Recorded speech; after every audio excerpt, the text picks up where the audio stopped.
అయిందని నిన్న నాకు అసలు అంత గొడవ జరిగినా కూడా నాకు నువ్వు రాగానే అసలు నాకు ఇంక నాకు వేరే ఏం అనిపించలేదని నాకు అసలు నాకు మిస్ అవుతున్నానంటే నీకు అర్థం కావట్లా. హోల్ ఇప్పుడు ఎంతమంది ఉన్నారు కదా, ఎంతమందిలో నేను ఎవ్వరికి ఫోన్ చేయను, నువ్వు నీకు తెలుసలేదు ఎవ్వరికి. నేను నీకే ఫోన్ చేశా. నీతో ఏదో నువ్వు అనుకున్నట్టు అంటే నువ్వు అనుకున్నట్టు కాదు, ఏదన్నా బ్యాడ్ ఏమైనా ఉంటే జస్ట్ నేను సెక్షువల్ పర్పస్ అని ఫిజికల్ పర్పస్ కూడా కాదు, ద మూమెంట్స్ ద టైమ్ అంతా నాకు బాగుంటుంది. ఇవన్నీ నేను తెలుసుకునే టైంకి నాకు చూడు ఇలా ఏదో ఒకటి నన్ను ఇష్టపడుతున్నంతసేపు నేను తెలుసుకోలేను రా. నేను ఇంకా వీడు వేస్ట్ అని తెలుసుకుని వెళ్ళేటప్పుడు నేను వాళ్ళని ఇష్టపడతాను స్టార్ట్ చేస్తా. This is what happening my whole life. నాకు మిస్ అవుతానే ఉంటా.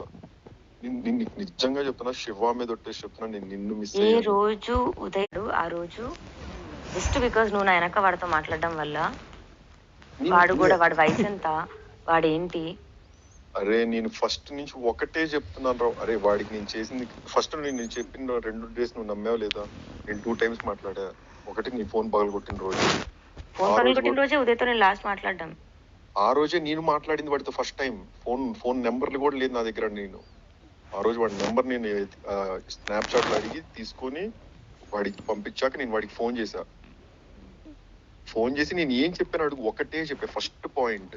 అరే ఇక్కడ ప్రీతి ఉంది, ప్రీతిని ఇక్కడి నుంచి కొంచెం తీసుకెళ్ళు అని.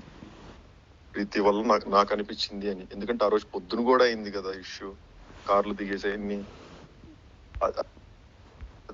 అరే నాకు ఇందులో నిన్ను ప్రీతి నుంచి నిన్ను దూరం చేయాలని కాదు, దాన్ని దూరం దగ్గర అన్న పాయింటే కాదు. నా ఇంటెన్షన్ ఏంటంటే నాకు ఎవరు లేనప్పుడు నాకు బాగుంది, ఎవ్వరు లేనప్పుడు, ఒక్కళ్ళు కూడా లేనప్పుడు నాకు బాగుంది. ఎందుకు అప్పుడు అనుకుంటావా నువ్వు ఈజీగా అబద్ధం చెప్పొచ్చు ఇదని? నాకు నిజం తెలియడానికి ఎవరు అవసరం లేదు సాయి.